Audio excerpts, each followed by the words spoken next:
कविता क्या होती है। तब कहता हूं कि गुरु नानक, मंच का ध्यान चाहूंगा भैया, सुनिएगा, कि गुरु नानक संत कबीर जैसी के आंगन में पली हुई, गुरु नानक संत कबीर जैसी के आंगन में पली हुई, कवि केशव के घर से निकली रत्नों में मड़ी हुई, जब मीरा की करताल बजी तो कृष्ण भक्ति में लीन हुई, अधि राम बिहारी घनानंद को मिली प्रेम में मड़ी हुई, जब जगन्नाथ रत्नाकर गंगा का अवतरण कराती है, ऋषि वाल्मीकि की वो पावन बेटी कविता कहलाती है। उस संस्कारों से हम आते हैं। मैडम अंत में आई है, मैडम आपका विशेष स्वागत करता हूं। जो अंत में आता है वो चीफ गेस्ट होता है, तो चीफ गेस्ट का स्वागत कीजिए। हाँ, ये तो अच्छी बात है कि हम लोग आज इस कार्यक्रम में हैं।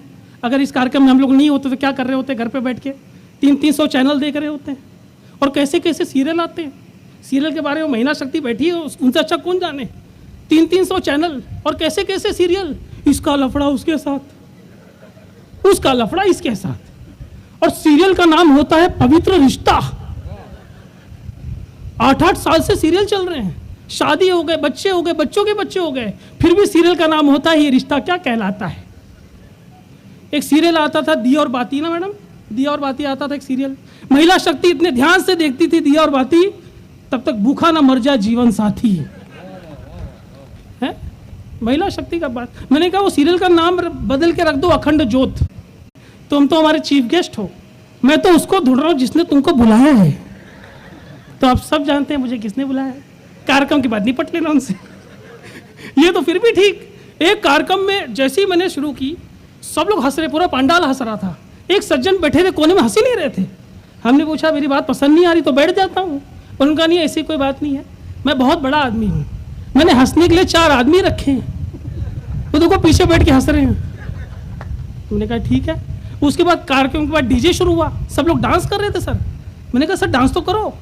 कहने लगा देखो मैं बहुत बड़ा आदमी हूँ, मैंने डांस करने के लिए भी 4 आदमी रखे हैं। मैंने कहा ये भी ठीक है। उसके बाद डिनर शुरू हुआ, सब लोग डिनर कर रहे, सर डिनर नहीं। मैंने कहा सर डिनर तो कर लो। उन्होंने कहा तुमको बोला ना मैं बड़ा आदमी हूँ, मैंने डिनर करने के लिए भी 4 आदमी रखे हैं। बात यहाँ तक ठीक थी, 4 महीने बाद उनकी शादी हुई। मैंने आज तक नहीं पूछा वहां कितने आदमी छोड़ रखे हैं, क्योंकि जिंदगी में कुछ मजे ऐसे हैं जो आपको खुद ही लेने हैं, कोई मजा देने नहीं आएगा। लेकिन देखिए आप लोग जानते हैं जिसकी जो आदत होती है वो जाती है क्या। आप लोग से जवाब चाहूंगा, जिसकी जो आदत होती है जाती है क्या, बताइए। पीछे वाले, खास करके पीछे वाले, सर हिलाने से नहीं, एक बार आवाज लगाइए। जिसकी जो आदत होती है वो जाती है क्या। देखा नहीं तो पहले बोलेंगे, कोई काम बोलो नहीं ये करना है, नहीं। जिसकी जो आदत होती है वो कभी नहीं जाती। हमारी स्कूल में आदत थी, हम भैंस पे कविता लिखते थे हम कि भैंस काले रंग की होती है, भैंस दूध देती है, भैंस के 2 सींग होते हैं, भैंस के 4 पैर होते हैं। तो ये 3-4 साल मामला चला। फिर टीचर ने एक दिन हमें बुलाया, बोले ऐसा है 3-4 साल से तुम भैंस पे कविता लिख रहे हो, अगली बार अगर भैंस पे कविता लिखा तो तुमको फेल कर दूंगी। हमने कहा ठीक है। तो अगली बार हमने ताजमहल पे कविता लिखा और 4 लाइनें उस पर लिखा कि आलिंगन को तरस रही है, आलिंगन को तरस रही है 4 मीनारे ताज की, 2 बाहें शाहजहां की और 2 बाहें मुमताज की। उसके बाद हमने कविता प्रारंभ की। ताजमहल बहुत खूबसूरत है, ताजमहल प्रेम का प्रतीक है, ताजमहल सफेद रंग का है। वैसे ताजमहल आगरा में पाया जाता है, वैसे आगरा में तो तबेला भी पाया जाता है। तबेले में एक भैंस है, भैंस के रंग काला होता है, भैंस के 2 सींग होता है, भैंस के 4 पैर होते हैं। जब तक आप ताली नहीं बजाएंगे मैं भैंस के वितरण देते रहूंगा आपको। क्योंकि हम देखो, हम सब जितने कलाकार होते हैं, देश के जितने बड़े कलाकार हैं, जितने बड़े हास्य के कलाकार हैं, जितने बड़े आर्टिस्ट हैं, ये सब मिडिल क्लास फैमिली से उठे हुए लोग होते हैं। इसलिए हम लोगों ने दुनिया को ज़्यादा ऑब्जर्व किया होता है। और मिडिल क्लास फैमिली में एक चीज़ बड़ा फेमस है सर सुनिएगा, मिडिल क्लास फैमिली में एक चीज़ बड़ा फेमस है और वो है सेकेंड हैंड चीज़ें। मैडम मिडिल क्लास फैमिली में सेकेंड हैंड चीज़ों का बड़ा महत्व है। क्योंकि मैं एक बार छोटा था बचपन में, हालांकि बचपन में सब छोटे ही होते हैं, तो मैंने पिताजी से एक बार कह दिया कि मुझे साइकिल ले दो, क्योंकि मैं लूसवाड़ी में रहता था और मेरा स्कूल था किशन नगर में। मैंने कहा 4 किलोमीटर की दूरी है, मुझे साइकिल लेके दे दो। तो उन्होंने सेकेंड हैंड साइकिल खरीद के दे दी मेरे को। उसके बाद मैं बड़ा हुआ, मैंने कहा डैडी बाइक ले लेते हैं, मैं कॉलेज में आ गया हूँ, तो उन्होंने सेकेंड हैंड बाइक खरीद के दे दी। उसके बाद मैं थोड़ा बड़ा हुआ, मैं टीवी शोज़ करने लगा, मैंने कहा डैडी अब हम लोग कार ले लेंगे, तो डैडी ने फिर से सेकेंड हैंड कार खरीद के दे दी। अभी आज संचालक महोदय कह रहे थे कि तुम्हारी शादी की उम्र हो गई है। मैंने उनको कहा वो तो ठीक है, लेकिन पिताजी से कहने की हिम्मत नहीं हो रही है मेरी, उनका कोई भरोसा नहीं। बिल्कुल सही है। सही है। मैं पिताजी से बात कर लूंगा कि सेकंड हैंड नहीं चाहिए उसको। देखो इस बात पे हामी भी किसने भरा है? जिसको खुद को कोई बात नहीं, चल एकदम मस्ती में रहिए, क्योंकि देखिए आज के दौर में सबसे आसान काम क्या है? इस दौर का सबसे आसान काम है क्या वो सर? नहीं कोई बात नहीं, क्या करना है, कवियों का काम ही, और जहाँ कवि सम्मेलन है वहाँ थोड़ी सी दिक्कत होती है, कोई बात नहीं, आप लोग अच्छे से सुनिए बस। हाँ बहुत बढ़िया तो करते हैं लोग, मानते नहीं, क्या करें भाई, चलिए कोई बात नहीं। लेकिन देखिए आज के दौर का सबसे बड़ा आसान काम क्या है? इस दौर का सबसे बड़ा आसान काम है दूसरों को टेंशन देना। ये काम करने में सर से पूछिए सर, कितना आसान काम है ना, मैंने आपसे ही सीखा है मैंने। दूसरों को टेंशन देना सबसे आसान काम है सर। लेकिन कुछ नए टिप्स देता हूँ आज, लगे सही है तो मजा आएगा आपको भी। आज के दौर में किसी को टेंशन देना है, कुछ नहीं करना। ऑफिस आवर के बाद किसी अनजान सड़क पे बाहर निकल जाओ और किसी अनजान व्यक्ति को पकड़ लो और उसे जाते जाते इतना से पूछ लो, और भाभी जी कैसी है? उनको हमारा नमस्कार कहना और कहना कि शाम को मैं आ रहा हूँ, खीर बना के रखे, और ये बोल के भाग जाओ। सामने वाले व्यक्ति पूरा दिन परेशान, कौन था, कहाँ मिला था ये, कौन से यूनिट का है ये? ऐसी हवा निकल जाएगी उसकी भी जैसे अभी निकली है। हाँ, तो देखो बात इशारे में कही जाती है, क्योंकि सर ने इशारा समझ लिया, तब कहता हूं कि जिंदगी में जिसने इशारा ना समझा वो किनारा हो गया। तो जिंदगी में इशारा समझते रहिए, तब मजा आएगा। मैं अभी टेंशन की बात कर रहा था, इससे ज्यादा टेंशन किसी को देना है सर, किसी को टेंशन देना है तो आप किसी को मिस कॉल कीजिए और उसका फोन ही मत उठाइए, सामने वाले व्यक्ति पूरा दिन परेशान। इससे ज्यादा टेंशन किसी को देना है तो आप किसी के घर का बेल बजाइए और वहां से गायब हो जाइए, सामने वाला पूरा दिन परेशान। इससे ज्यादा टेंशन किसी को देना है तो एक कवि सम्मेलन रखिए, उसमें कवियों को बुलाइए और उनके काव्य पाठ के समय ताली मत बजाइए। लेकिन आज के डेट का सबसे बड़ा टेंशन ये है कि आप सोशल मीडिया पर या व्हाट्सएप पर सर किसी को मैसेज भेजिए और उसको देखने से पहले डिलीट मार दीजिए। सामने वाला पूरा दिन टेंशन में, क्या भेजना होता है, डिलीट का केला, तो बेचारा टेंशन का कोई देखो दौर ही नहीं है। लेकिन कहीं ना कहीं देखिए हम लोग कभी कहीं ना कहीं ऑब्जर्वेशन के लोग होते हैं। ऑब्जर्वेशन क्या होता है? सटायर होता है। एक एक लाइन का सटायर आपके बीच में रखूंगा, लगे तो तालियों से समर्थन करना, क्योंकि हमारे देश में देखो, मेरी बातों का आप लोग बुरा मत मानना, ये बात बोलकर एक से एक बुरी बातें बोली जाती है। हाँ, क्योंकि होटल में खाना खाने के बाद सर सुनिएगा, होटल में खाना खाने के बाद अगर सामने वाला मोबाइल में बिजी हो जाए तो आप समझ जाना कि बिल आपको ही भरना है। ये सर के साथ हमेशा होता है, ये दर्द सबको सर को पता है, एक्सपीरियंस। लेकिन देखो हाँ, ऑब्जर्वेशन ये खेल है। हमारे देश में जब भी कोई छोटा बच्चा खो जाता है तो माँ बेचारी महिला शक्ति कितना रोती है बच्चे के लिए, और गलती से अगर बच्चा मिल जाए तो उसको पकड़ पकड़ के कूटती है, कहाँ मर गया था, कहाँ भाग गया था। ये हमारे देश की विडंबना है। हमारे देश में दीवारों पे लिखना मना है, ये बात भी दीवारों पे लिख के ही बताई जाती है। हाँ, तुम समर्थन ना करो, गैस सिस्टम पूरा समर्थन कर रहा है मेरा। और आज के डेट में एक व्यक्ति दूसरे व्यक्ति के साथ तीसरे व्यक्ति के बारे में 4 घंटा बात करता है और 5वें घंटे बोलता है छोड़ना यार, अपने का क्या लेने देना उससे। अरे जब लेना देना नहीं था तो 4 घंटा बात हुआ, और गलती से लेना देना होता तो अगला कार्यक्रम भी आ जाता। आज हम एक पेमेंट में 2 कार्यक्रम कर रहे होते हैं आज। ये तो अच्छा हो गया, बच गए हम लोग। हाँ, क्योंकि हवा का रुख ऐसी चलने दीजिए। हाँ सर, कोई टेंशन बात नहीं, मोबाइल को देखना ही सर, मोबाइल इतनी बड़ी विडंबना है, तकलीफ का जड़ हो गई है सर, मोबाइल के तो देखना ही नहीं है कसम से।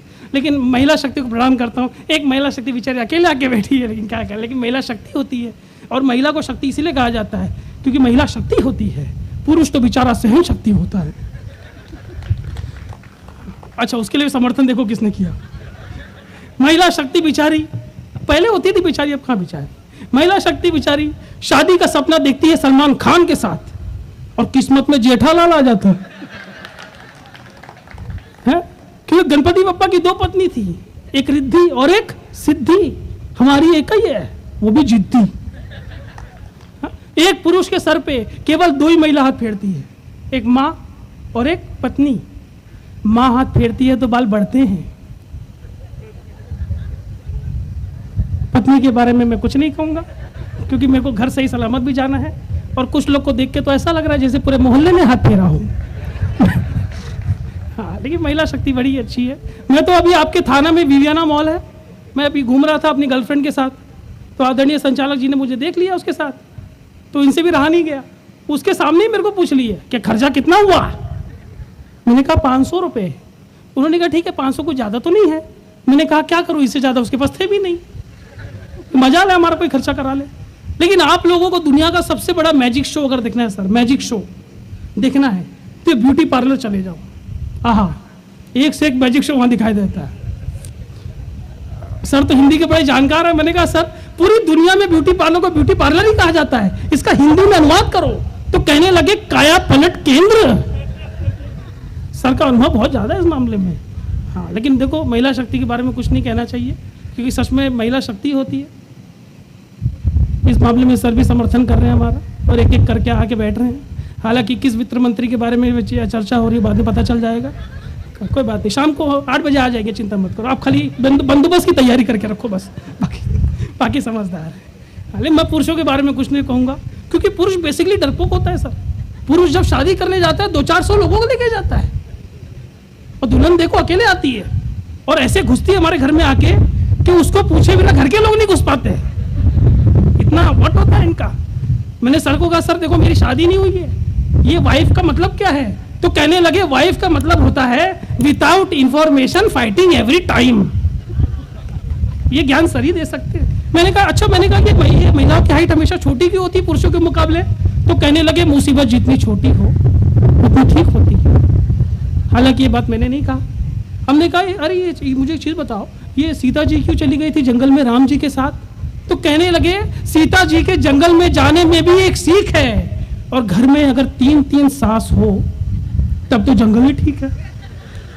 तो महिला शक्ति अपना विडंबना ढूंढ लेती है, लेकिन महिला बहुत कठोर होती है मैडम, सॉरी टू से, महिला बहुत कठोर होती है। मैंने एयरपोर्ट पे एक बहुत खूबसूरत महिला थी, मैंने उसको पूछा आपका नाम क्या है?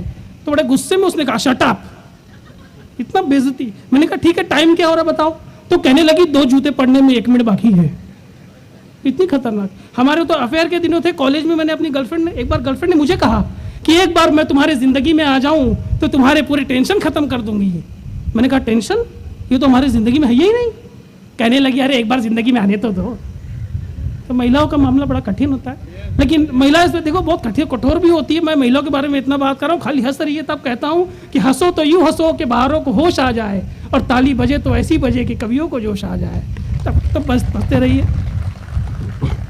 चलिए बहुत अच्छा सुन रहे हैं आप लोग। मैं बच्चों की बातें करूंगा, हालांकि बच्चे ये अच्छी बात है कि यहाँ कार्यक्रम में नहीं है, लेकिन क्योंकि पिछले 5-10 सालों से हमारे देश में बच्चे नहीं आ रहे हैं, डायरेक्ट बाप। इतने खतरनाक 500-500 चैनल 300-300 चैनल देखने वाली पीढ़ी हमारे घर में आ गई है। एक बच्चे से हमने पूछा और क्या चल रहा है? बच्चे ने कहा अंकल फॉक चल रहा है। 2 मिनट, अब तो बच्चों की छुट्टी भी हो गई है। ठीक उसी तरह बाप की हवा ऐसी निकलती है, बच्चे जब सवाल पूछते हैं तो, और मेरे टाइम पे ज़्यादा निकल रही है देखो। तो कोई नहीं, आप लोग अच्छा सुन रहे हैं। बच्चों के बारे में बात करो, बच्चे सर इतने खतरनाक। मैंने कहा 300 चैनल देखने वाली पीढ़ी 2 मिनट में हम लोग को निपटा दी है। एक बार ट्रेन में ट्रैवल करा था, बच्चे से हमने पूछा कि अगला स्टेशन कौन सा है?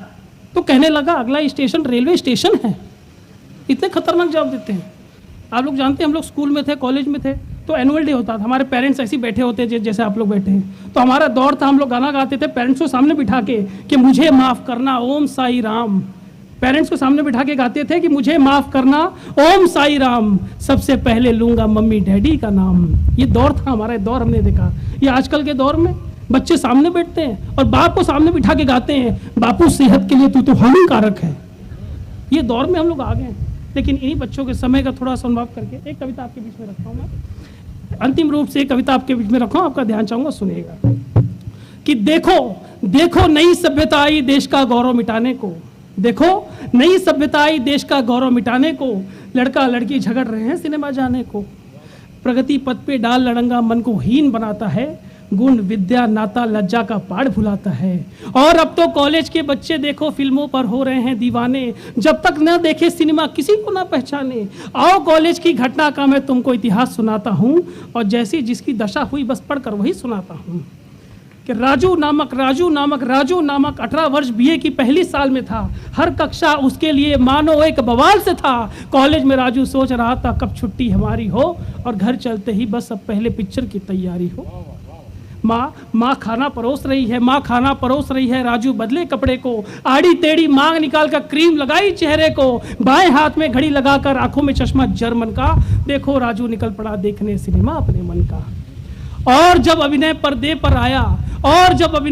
पर आया श्रेया ने गाना शुरू किया। अभिनय के किरदारों को देखकर हृदय ने पत्थर मार दिया। जब से देखा अनुष्का को फैशन देखी प्रियंका की, जब से देखा अनुष्का को फैशन देखी प्रियंका की, सोनम की बेवफाई देखी और चाल चित्र राखी की। रेखा की देखी मदमस्त चाल, रेखा की देखी मदमस्त चाल, अंगड़ाई देखी रानी की, उन्मुक्त नाच माधुरी का देखा, आवाज सुरीली श्रद्धा की। सलमान के जलवे देखे और बादशाहत शाहरुख के, देख समा सब झूम उठा अभिनय इन किरदारों के। और इतना कौतुक देख चुका, अब चैन कहाँ है राजू को। प्रश्नों के सारे उत्तर भूल चुका, अब याद कहाँ है राजू को। फिल्मों के चक्कर में, और अंतिम रूप से कहता हूँ कि फिल्मों के चक्कर में हाँ फिल्मों के चक्कर में देखो फेल हो गया राजू तो। फिल्म तो रही सुपरहिट पर फ्लॉप हो गया राजू तो। फिल्म तो रही सुपरहिट। बहुत बहुत शुक्रिया आप सभी।